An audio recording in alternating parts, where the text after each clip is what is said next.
the steamer to the violence of the sun.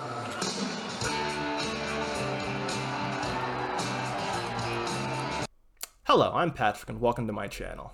As you can see, like Telemachus or William Riker, I have grown a beard and become a man since last time.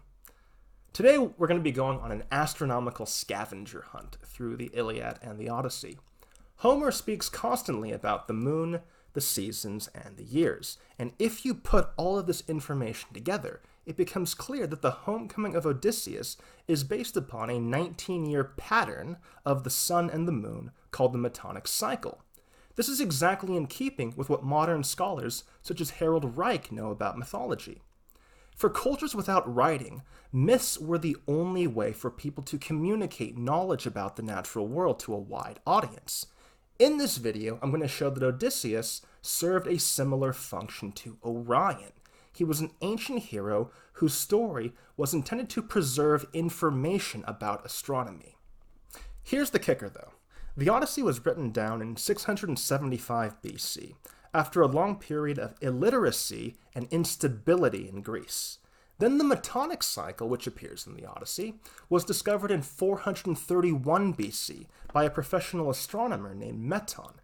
So how does a myth coming out of the dark ages of Greece contain astronomy which is centuries ahead of its time?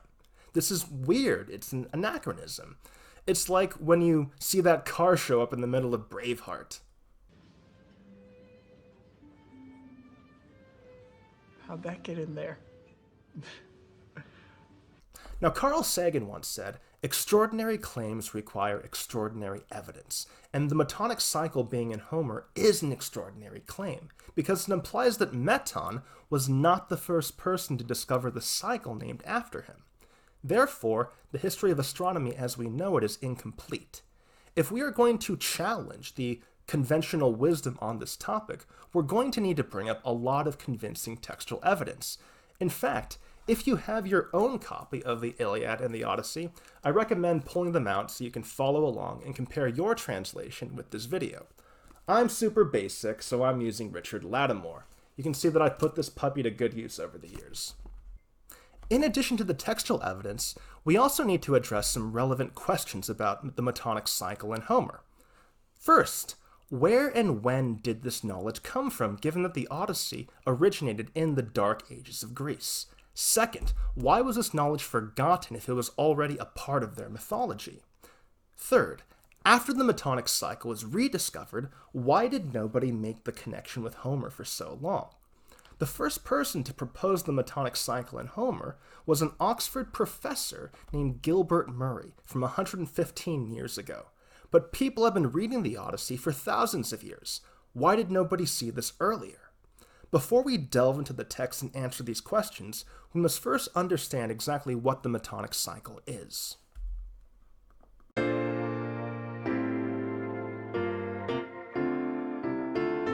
Φεύγουν οι ώρες, οι μέρες, οι εβδομάδες. Φεύγουν οι μήνες, τα χρόνια, οι εποχές. In classical Athens, the most famous astronomer of the time was a man named Meton. He appears to have been a slightly older friend of Socrates. Now, funny story about Meton is that, according to Plutarch, he was a minor commander during the Peloponnesian War whose son was also in the army. For some reason, both Socrates and Meton had a bad feeling about the planned invasion of Sicily in 415 BC, and so to get himself and his son out of the expedition, Meton pretended to go insane and burned his own house down. Afterwards, he claimed that he and his son had to stay home to rebuild, and the Athenians granted his request. Now that's a pro-gamer move. More relevantly, in the years leading up to the Peloponnesian War, Meton constructed a device on the Pnyx Hill of Athens called the Heliotropion. This, naturally, is related to the word heliotrope, which describes flowers that turn with the sun. Meton's Heliotropion marked the location of sunsets on the horizon throughout the year. These recordings enabled Meton to determine the exact date of the solstices and the equinoxes. So, time for a field trip. It's another day of sun and drought in Los Angeles, and here we are on the western terrace of Griffith Observatory. Now, the reason I'm here is that this western balcony acts just like Meton's heliotropion in ancient Athens. This line right here shows you where the sun sets during the winter solstice. This line is facing to the southwest, and this is going to be the southernmost point the sun sets. On this side of the balcony over here, we similarly have the point on the horizon where the sun is going to set on the summer solstice. This line is facing towards the northwest, and you can see where the sun is going to set. Now, before this point, the Athenians had no way of knowing exactly when the spring and autumn equinoxes were. But once Meton constructed this device, what you could do was you could bisect the angle between those new lines. Your resulting line is then going to be where the sun sets on the spring and the autumn equinoxes. So with Meton's device, you can see how the Greeks could now mark the exact dates of the solstices and the equinoxes. Over several years of making observations, Meton came across an incredible discovery, which is that the phases of the moon and the solstices coincide with each other every 19 years. Here's what I'm talking about. There are 365 and a quarter days in a year. 19 years is therefore about 6,940 days. Additionally, there are 29.53 days in the lunar month, which is the space from one new moon to the next. 235 lunar months is also 6,940 days. What this means in practical terms is that patterns involving the sun and the moon repeat themselves every 19 years. If there is a full moon on the summer solstice one year, it will happen 19 years later. If there is a half moon on the spring equinox or a quarter moon 10 days after the winter solstice, the same thing will happen 19 years later. To see this cycle in action, here is a moon chart for December 1995. Notice there is a new moon on December 21st. And here is December 2014. As we can see, these pictures are the same. Meton called this 19-year period between repetitions of the sky a megas eni autos, which means great year or great anniversary. Because the Greeks used lunar months in their calendar, this was a groundbreaking discovery. Meton became a celebrity across Greece, and several city-states, including Athens, reformed their calendars based upon his discovery. Starting in 431 BC, Athens began to operate their calendar in 19-year periods, each of which was called an enneakai decateris. 12 of those years contained 12 lunar months, and 7 of those years contained 13 months, and this brought the total up to the 235 months I mentioned earlier. According to Diodorus Siculus, Meton was the first person to discover this cycle, presumably because it required the heliotropion to notice. 400 years after Meton, Diodorus wrote, "Even down to our own day, the larger number of Greeks use the 19-year cycle and are not cheated of the truth." However, as I mentioned before, in 1907, the Regius professor, or is it Regius? I really don't know. Anyways, he was pretty legit. The professor of Greek at Oxford named Gilbert Murray proposed that the Metonic Cycle could be found centuries earlier in the Odyssey. Gilbert Murray first points out that certain configurations of the sun and the moon have a special meaning in Greek culture. In his book, The Rise of Greek Myth, Murray mentions the Metonic Cycle and says, "On the last day of the 19th year, which was also by Greek reckoning the first of the 20th, the new moon would coincide with the new sun of the winter solstice. This was called the meeting of sun and moon, a thing which had not happened for 19 full years before and would not happen again for another 19. So according to Gilbert Murray, the Greeks created a special term for when the winter solstice coincided with the first day of a lunar month, which occurs every 19 years. Murray continues, "Now when did Odysseus return to Penelope? The date is given with the precision most unusual in epic poetry.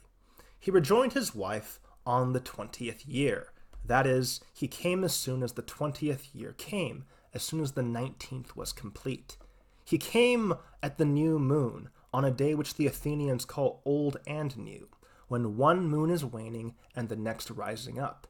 This new moon was also the day of the Apollo feast, or solstice festival of the sun, and the time was winter. the meeting of Penelope and Odysseus exactly coincides with the meeting of sun and moon. Wow, that's a lot to take in at once, but let's go through this one element at a time. We know for sure that Homer mentions 1. 19 years exactly between when Odysseus leaves and returns home. 2. Odysseus returning on the winter solstice. And, wait, gonna get the camera right. Yeah, 3. The moon transitioning from one month to the next on that day. Gilbert Murray is proposing that Odysseus's journey is exactly one great year as described by Meton, and that the sun and the moon were exactly the same on the day he left as the day he came home. Now, as I mentioned before, this is a groundbreaking discovery because it shows that the Metonic Cycle is earlier than Meton.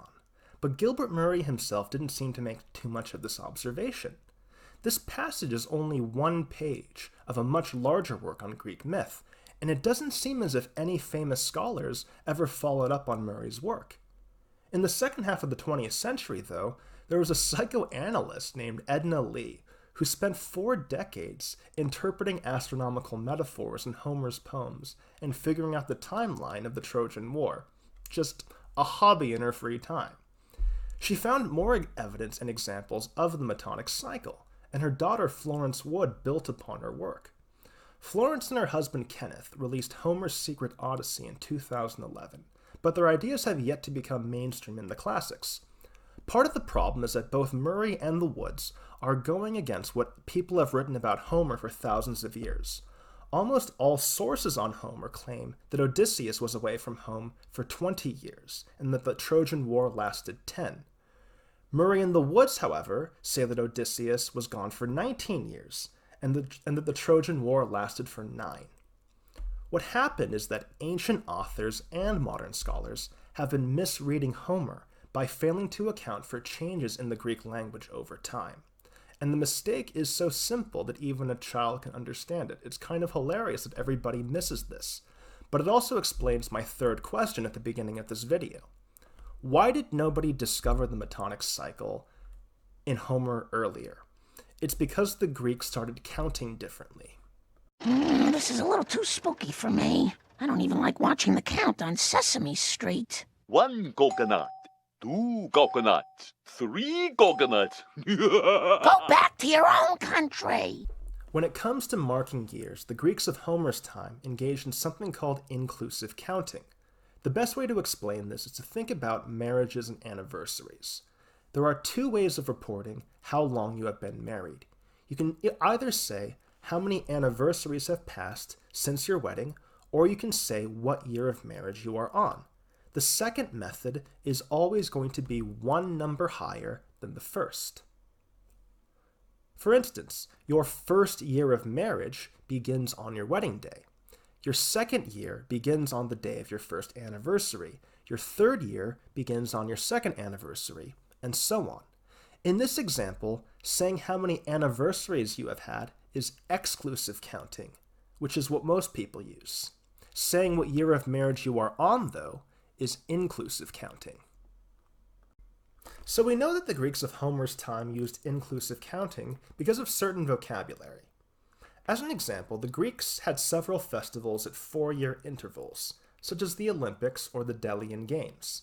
In ancient Greece, however, the word for this kind of festival is a pentateiros, literally a 5-year festival from penta. So think about it. Each Olympics occurs on the 4th anniversary of the last one, which is also the day the 5th year begins. Once we consider this principle of inclusive counting, a lot of passages in Homer's poems take on a very specific meaning. Now's the time to bust out your books if you have them. Oh wait, here we go. For example, in Book 12, line 15 of the Iliad, Homer lays out the future of Troy and says, Per theta de priamoio palis decatoi eniautoi. Richard Lattimore interprets this line as, in the 10th year, the city of Priam was taken. However, this phrase, decatoi eniautoi, can also mean on the 10th year, meaning the day the 10th year begins. As we went into before, this would really be the 9th anniversary. If Homer is using inclusive counting, he's saying that the Trojan War lasted exactly 9 years. There's a scene from earlier in the poem which supports this interpretation. Before the war, the prophet Chalkes had an ominous dream about a serpent devouring 9 sparrows. In Greek culture, it was very common to practice fortune-telling based on the behavior of animals. So Chalkes reported this dream to Agamemnon. In Book 2, line 326, Homer says, "As the snake has eaten the sparrow herself with her children, 8 of them, and the mother was the 9th who bore them. So for years as many as this shall we fight in this place, and in the 10th year we shall take the city of the wide ways." The most logical interpretation of this passage is that the 9 sparrows represent the duration of the war counting exclusively, and then in the 10th year really means on the 10th year, meaning that Troy will fall on the 9th anniversary of the war. There's another passage in the Odyssey which is even more explicit about this. In Book 22, line 226, Athena says to Odysseus, "For the sake of white-armed illustrious Helen, you fought 9 years with the Trojans, ever relentless." Here, Homer clearly says that the war lasted 9 years, not 10 years. This principle of inclusive counting also applies to the homecoming of Odysseus. There are 6 separate times in the Odyssey in which a character says that Odysseus will return to his native land on the 20th year. Gilbert Murray and the Woods believe that this means that Odysseus is returning on the 19th anniversary. Now here's the problem. If we look at a Greek dictionary, it seems that over time the Greeks moved away from inclusive counting. After all, we can see why. It's very confusing. Words that use inclusive counting, such as pentateris, are relatively rare and typically occur early in the history of Greek literature. We can actually see the word 9-year cycle being replaced with the word 8-year cycle to describe the motion of Venus. Because the Greeks stopped using inclusive counting, Plato and other ancient authors read Homer incorrectly. In Plato's book Laws, the Athenian stranger says, "Remaining 10 years at Troy, the Achaeans made it a ruin." Not 10th year, 10 years. This is clearly a mistake. Unfortunately, it seems that intellectual inertia has taken over. Today there is still an almost universal consensus that the Trojan War lasted for 10 years and that Odysseus was away from home for 20. That is what you will find if you Google the question, look at most translations, or read almost any academic literature. As we just saw, though, Homer flat out said that the war lasted 9 years. And it's not just me, some random on the internet, who has pointed this out.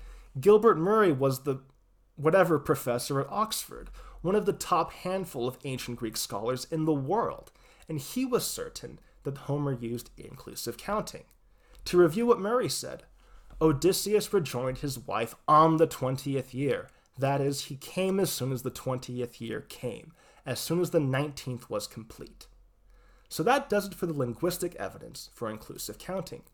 Now that we know that Odysseus was away from home for 19 years, we can begin to construct a timeline of the Trojan War and the wanderings of Odysseus. This is exactly what we're going to do in the next section of this video, beginning with the day that Odysseus arrives home.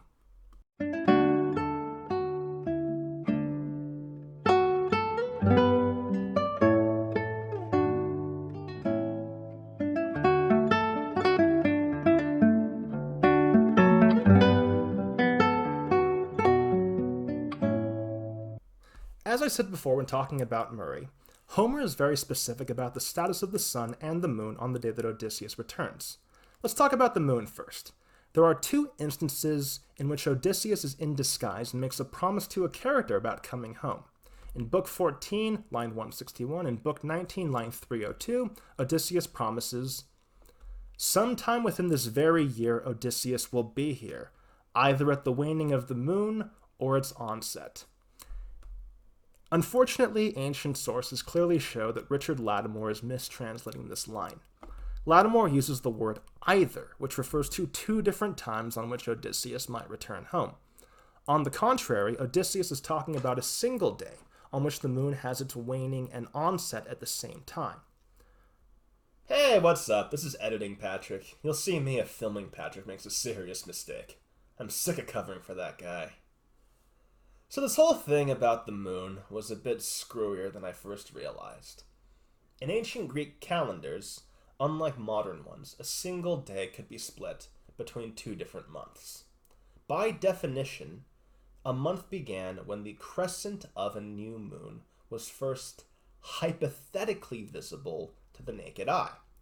Sometimes this would happen during a clear night, and people would actually be able to see a small crescent emerge over the course of several hours from the new moon. However, the Greeks still acknowledged the changing of a month even when they couldn't see the moon directly, such as during cloudy weather or during the day. Sometimes a new crescent would emerge while the sun was high in the sky, but only around sunset would the Greeks be able to see it. When that occurred, the day was divided into between two different months, and the Athenians referred to it as an old and new day to describe the rejuvenation of the moon.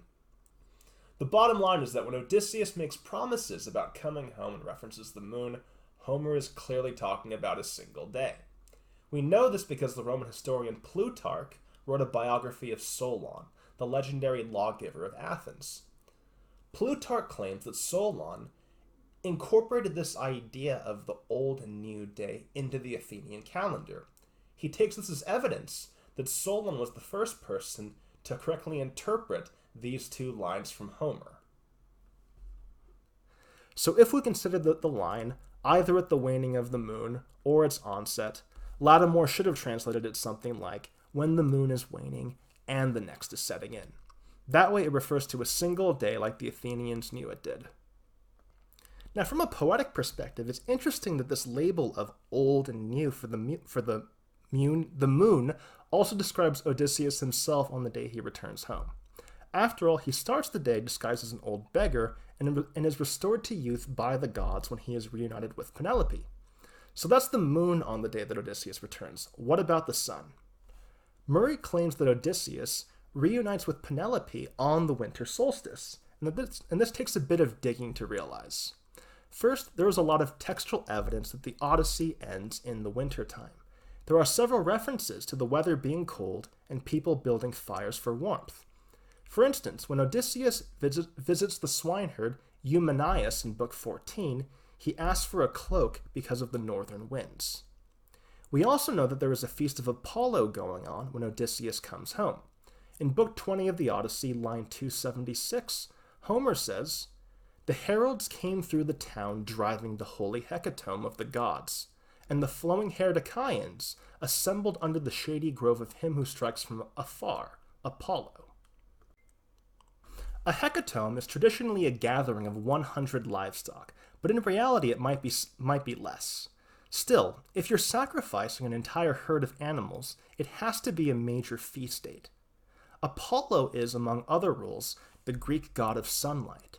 Naturally, he is often mentioned alongside Helios, the god of the sun. If we look at later Greek culture, it was very common to have a feast to Apollo on the summer solstice. In places such as Delphi, he also had a minor role during the winter solstice. From what we know about Greek culture, if there is a major festival to Apollo, the god of sunlight, during the winter, it makes the most sense for that to be during the solstice. There's one last piece of evidence that the Odyssey concludes during the winter solstice from Book 23 at line 241. Odysseus and Penelope are weeping after being reunited, and Homer says, "Now dawn of the rosy fingers would have dawned on their weeping, had not the gray-eyed goddess Athena planned it otherwise. She held the long night back at the outward edge. She detained dawn of the golden throne by the ocean, and would not let her harness her fast-footed horses who bring daylight to people." So as you can see, Homer spends several lines describing how Athena delays the sun from rising. This is a likely metaphor for the winter solstice being the longest night of the year. Finally, I just wanted to mention that there's an interesting myth linking Apollo with the Metonic Cycle. There's a writer named Hecataeus of Abdera from the 4th century BC who is quoted by Diodorus Siculus. According to the people of Delphi, Apollo visits an island called Hyperborea every 19 years, and every time he returns, the sky is the same. Diodorus himself says that this is a clear reference to the Metonic Cycle. What is unknown, however, is whether this myth was inspired by Meton's discovery or whether it predates it. It's possible that this myth about Apollo is drawing upon the same ancient knowledge as the Odyssey. So that is the evidence for what the sun and the moon were doing on the day that Odysseus returned. Assuming that he was gone for exactly 19 years, we can now use the Metonic Cycle to make predictions about the Iliad and the Odyssey based on the seasons. First, if Odysseus arrived home on the winter solstice after exactly 19 years, that would mean that he left on the winter solstice as well. Unfortunately, we don't have very much information about the departure of Odysseus from Homer, besides one brief scene in chapter 19, line 221. Odysseus is talking to Penelope and pretending to be a minor priest that Odysseus visited shortly before leaving Ithaca for the Trojan War. Odysseus says, "Lady, it is difficult to tell you with so much time between, for now it is the 20th year since he was in that place and went away from my country. Still I will tell you, in the way that my heart imagines him. Great Odysseus was wearing a woolen mantle of purple with 2 folds." So first we have the whole 20th year, 19th anniversary thing I mentioned earlier. Second, it is obvious that Odysseus is wearing winter clothing here. The word translated as mantle can also mean cloak or blanket. The best comparison are the cloaks that the hobbits wear in The Lord of the Rings. They flow behind but can be drawn around the body for warmth. So here Odysseus' cloak is made of wool and is double folded, which is about as heavy as clothing gets in ancient Greece. In the same scene, Odysseus claims that on line 199, he was detained by a storm brought on by the north wind Boreas shortly after leaving Ithaca. Homer says, "In my house the noble Achaeans stayed 12 days, for a mighty north wind contained them." Boreas, the north wind, is strongly associated with winter by the Greeks and the Romans. Winter is universally regarded as the stormy season by the Greeks, and they even use the same word kamos for winter and storm. So that's pretty solid evidence that Odysseus left during the winter in accordance with the Metonic Cycle. So next, let's take a look at the astronomy of the Iliad. Unlike the Odyssey, the main action of the Iliad clearly happens during the summer. After all, there are more references to the dust and oppressive heat than I can count. Since we saw before that the Trojan War lasted 9 years and started in the winter, the Iliad must then occur about 8.5 years into the war. Additionally, Florence and Kenneth would believe that the death of Hector corresponds with the summer solstice. Here's the evidence for that. First, Hector's death happens on the same day as a universal meeting of the gods, during the most intense day of the fighting, which is proper for an astronomically significant date. Also, in Book 19, line 197, on the morning that Hector dies, Agamemnon orders a boar to be sacrificed to Helios, the god of the sun. It should not surprise anybody that the Greeks often made sacrifices to the sun on the summer solstice. Finally, in Book 18, line 239, it is the day before Hector dies, and Hera commands the sun to set. Homer writes, "Now the lady Hera of the ox eyes drove the unwilling, weariless sun god to sink into the depths of the ocean." The sun here is described as both unwilling and weariless, which are not common adjectives for the sun. Homer seems to be describing how the sun is taking a very long time to set, which is likely a metaphor for it being one of the longest days of the year. Also, in Book 2, line 294, which is 5 days before Hector dies, Odysseus says, "Heimen de natos esti peri tropeon eni autos," which Lattimore translates as, "And for us now this is the 9th of the circling years." Now, Homer doesn't really say 9th of the circling years. He says something more like 9th circling year. Only the 9th year itself is specifically circling. A more accurate translation would be, "And for us now the 9th year is turning around." This word that he translates as circling is peritropeon, literally meaning turning around. Peri for around, trope for turning. In Greece during this time, a solstice was referred to as a turning of the sun, a trope helioio. Etymologically, it's likely that this turning of the year refers to the solstice in a similar manner. Odysseus is pointing out that the height of summer is approaching, which is highly relevant for soldiers fighting in the sun. Also keep in mind they are counting this 9th year from the winter solstice, so if that's where you're counting from, then the summer solstice is where the year turns around.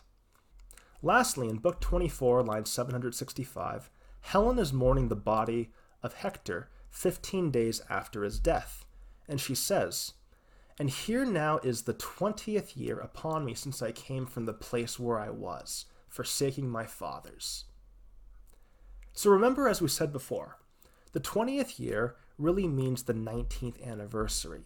So the approximate time of Hector's death corresponds with Helen being away from home for 19 years. This is something which most adaptations of the Iliad ignore. In the movie Troy, for instance, Helen runs off with Paris and 5 scenes later we've got 1,000 ships ready to go.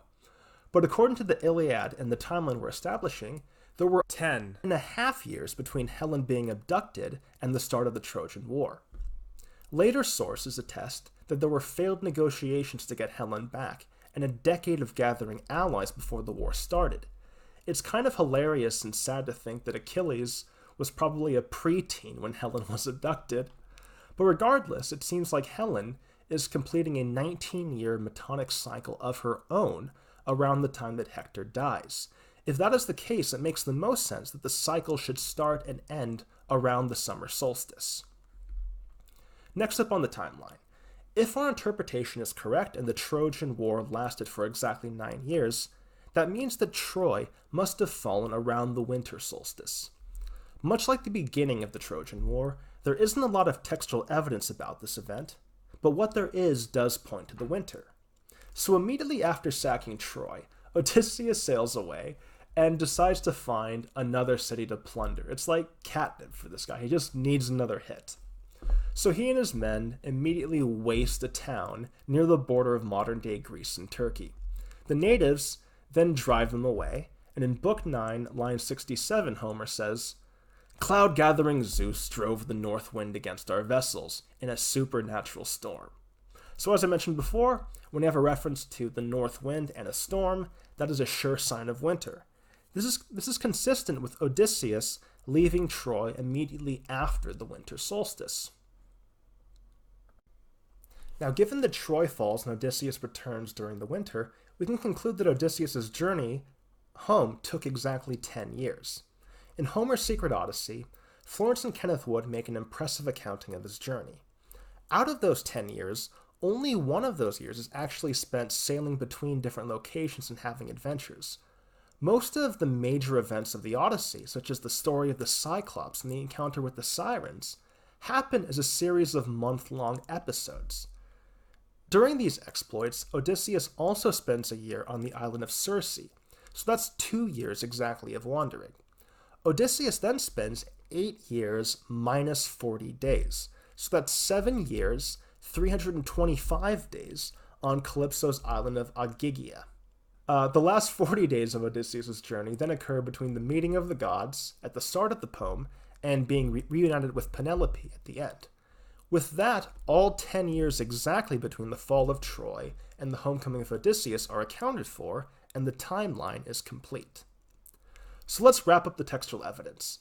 The fact that Homer talks about the solstice, the moon, and a 19-year journey for the homecoming of Odysseus clearly point to the Metonic Cycle. This interpretation is further supported by evidence about the seasons at certain points in the Trojan War, as well as the fact that Helen speaks of her own 19-year period. As I mentioned before, these findings reshape what we know about the history of astronomy and place the true discovery of the Metonic Cycle much earlier than was previously supposed. However, we still need to address 2 of the questions I posed earlier in this video. Where did this knowledge come from, and why was it forgotten? Archaeology and Greek philosophy may provide some answers. Someone once told me time is a flat circle. of everything we've ever done or will do, we're gonna do over and over and over again. By the time the ancient Greeks arrived on the scene, human civilization was already very old. For some perspective, consider that there were as many years between the invention of cuneiform writing and Homer as between Homer and today. Around the Mediterranean, there were several societies who rose and collapsed before the Greeks. By the time the Iliad was written, Troy itself lay on the ruins of 7 layers of dead cities going back thousands of years. Homer seems to have known something about this. In Book 11, 690 of the Iliad, he mentions that Troy was previously sacked and plundered by Hercules. They left that part out of the Disney movie for some reason. Now, if we look towards philosophy, we can see that the Greeks inferred the existence of underground ruins and civilizations across the known world. In Plato's dialogue Timaeus, an Athenian named Critias reports an old story about Solon, the legendary lawgiver of Athens. Solon once traveled to Egypt and encountered an old priest by the Nile who told him about the lost land of Atlantis. In the course of the discussion, the old priest said, "O Solon, Solon, you Greeks are nothing but children, and there is not a single old man among you. In mind you are all young, there are no old opinions handed down among you by ancient tradition, nor any science which is gray with age, and I will tell you why. There have been and will be again many destructions of mankind arising out of many causes. The greatest have been brought about by the work of fire and water, and other lesser ones by countless other causes." For examples of great destructions involving fire and water, Critias mentions both the flood of Deucalion and the myth of Phaethon scorching the earth with the chariot of the sun. Educated Greeks understood these myths to be metaphors for large-spread climate disasters, such as flooding and drought. More importantly, according to Critias, the Greeks had to develop the arts and rules of society very recently compared to Egypt, because Greece established catastrophes which Egypt did not. This claim is consistent with archaeology. In around 1200 BC, the entire eastern Mediterranean outside of Egypt experienced a systemic collapse coinciding with the disappearance of bronze. According to Joseph Tainter and Eric Klein, virtually every major city was sacked and the population declined by as much as 80 to 90% over a few decades. Individual economic productivity plummeted as literacy disappeared and knowledge and skills were lost. Trade networks broke down and people resorted to using iron instead of the more durable and rare bronze.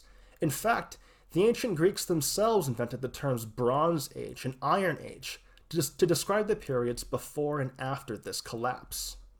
Now, what's fascinating about Greek culture is that they glorified and even worshipped the people who lived before the collapse.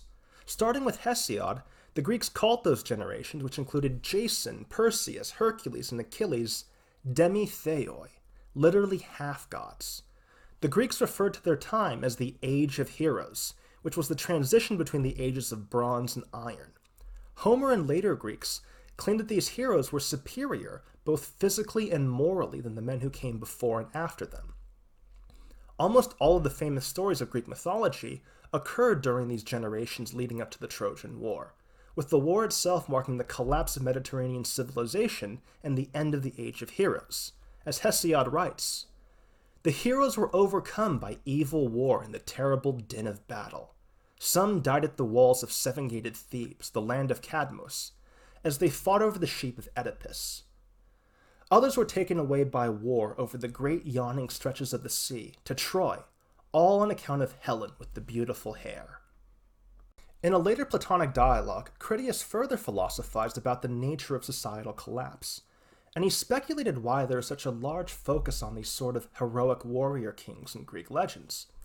He supposed that, when there were any survivors of a great destruction, they were men who dwelt in the mountains, and they were ignorant of the art of writing, and had heard only the names of the chiefs of the land, but very little about their actions.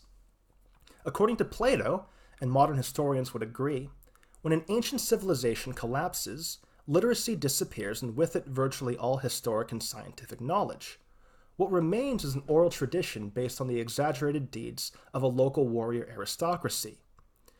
And for the Bronze Age collapse in Greece, this oral tradition about heroes was recorded 500 years later as the Iliad and the Odyssey. We can look at this age of heroes as being one of many Dark Age mythologies from around the world. Consider how the legend of King Arthur emerged in medieval Britain after the fall of the Roman Empire. A similar cultural process created the heroes of the Trojan War.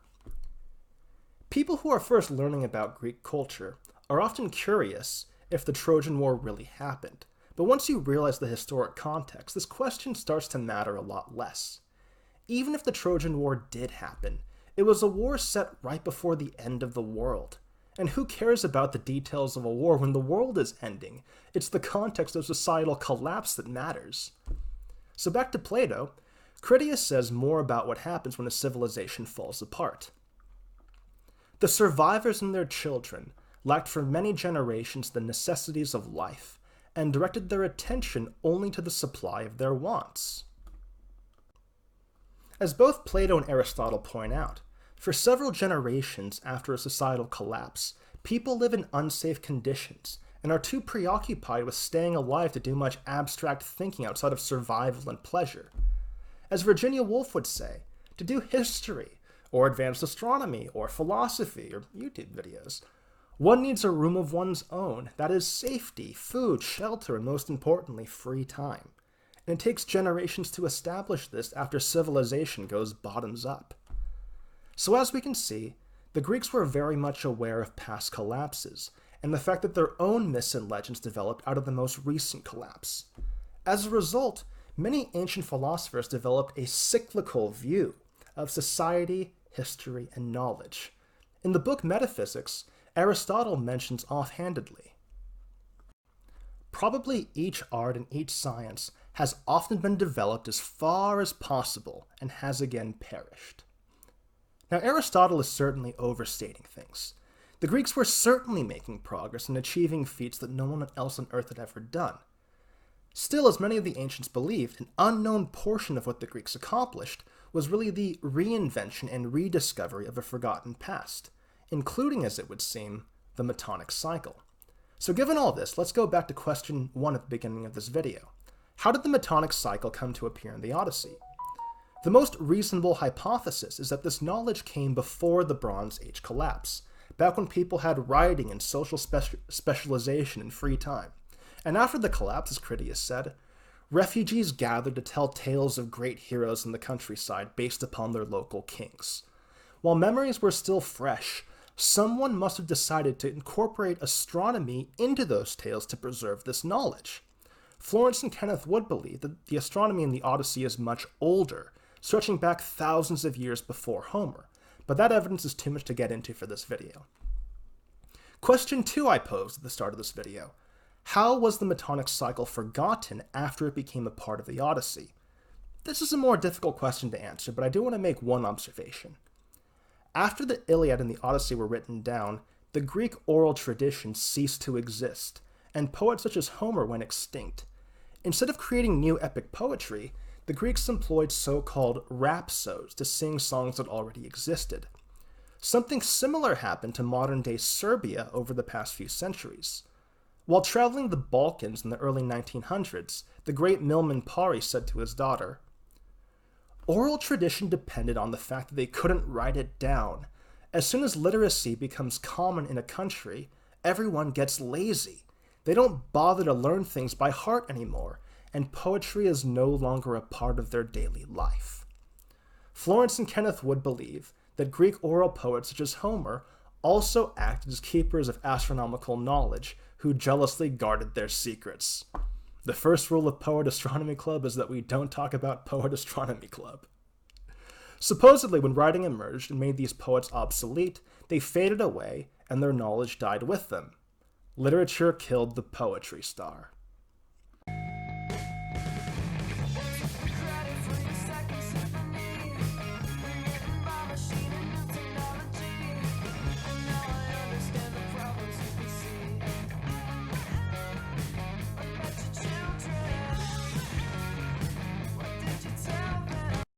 I'd like to conclude this video with one last observation. The theories about Homer we have talked about today have been dreamed of before. There was a Byzantine poet named John Tzetzes from the 12th century who wrote a great deal about astronomy. He said something interesting about the Metonic Cycle.